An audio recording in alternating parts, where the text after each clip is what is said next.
शराब घोटाला। पिछले 2 साल से यह शब्द आपने कई बार सुना होगा। 2 साल से बीजेपी की सारी एजेंसीज कई रेड मार चुकी हैं, कई लोगों को गिरफ्तार कर चुकी हैं, लेकिन अभी तक एक भी पैसे का हेरफेर कहीं नहीं मिला।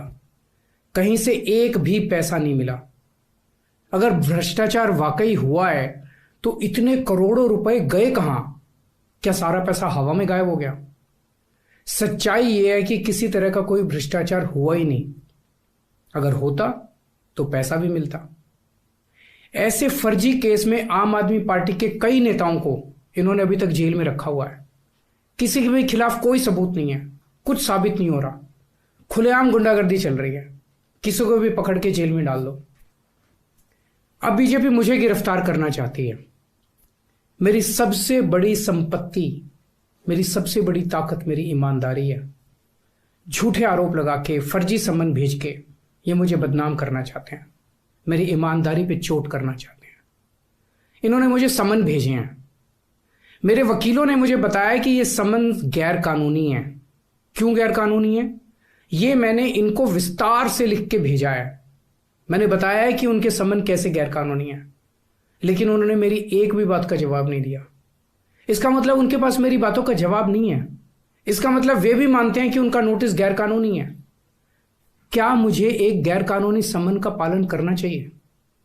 अगर कानूनी रूप से सही सम्मन आएगा तो मैं पूरा सहयोग करूंगा। बीजेपी का मकसद जांच करना तो है ही नहीं।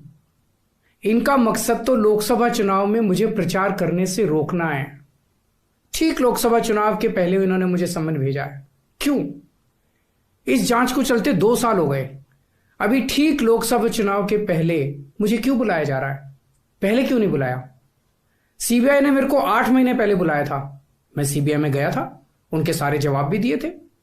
लेकिन अब ये लोग ठीक लोकसभा चुनाव के 2 महीने पहले मुझे बुला रहे हैं।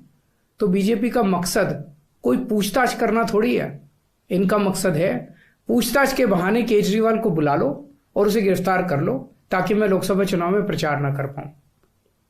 आज बीजेपी भ्रष्टाचारियों को नहीं पकड़ रही, बल्कि खुलेआम ईडी और सीबीआई का इस्तेमाल करके दूसरी पार्टियों के नेताओं को तोड़ के बीजेपी में शामिल करवाने का काम किया जा रहा है।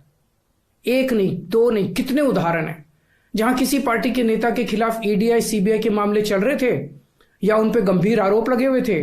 जैसे ही वो नेता बीजेपी में शामिल हुए, उनके सारे पुराने मामले बंद कर दिए गए या ठंडे बस्ते में डाल दिए गए। तो जो इनकी पार्टी ज्वाइन कर लेता है उसके सारे मामले रफा दफा कर दिए जाते हैं। जो इनकी पार्टी में नहीं जाता वो जेल जाता है। आज मनीष सिसोदिया, संजय सिंह और विजय नायर इसलिए जेल में नहीं है कि उन्होंने भ्रष्टाचार किया है, वो इसलिए जेल में है क्योंकि उन्होंने बीजेपी में शामिल होने से इनकार कर दिया है। आज हम बीजेपी का मुकाबला क्यों कर पा रहे हैं? क्योंकि हमने कोई भ्रष्टाचार नहीं किया। अगर हमने जरा सा भी गलत काम किया होता तो दूसरे भ्रष्टाचारी नेताओं की तरह आज भी हम बीजेपी में शामिल हो चुके आज तो होते आज तक। इस तरह देश के ईमानदार नेताओं को जेल में डाल के और भ्रष्टाचारियों को अपनी पार्टी में शामिल करवा के ऐसे तो देश आगे नहीं बढ़ सकता। ये क्या चल रहा है? ये जो कुछ भी चल रहा है बहुत खतरनाक है। ये हमारे जनतंत्र के लिए बहुत गलत है। इसे रोकना होगा। मैं हमेशा देश के लिए लड़ा हूं। मेरा तन मन धन देश के लिए है। मेरी एक एक सांस देश के लिए है। मेरी खून की एक एक बूंद देश के लिए है। मेरे शरीर का एक एक कतरा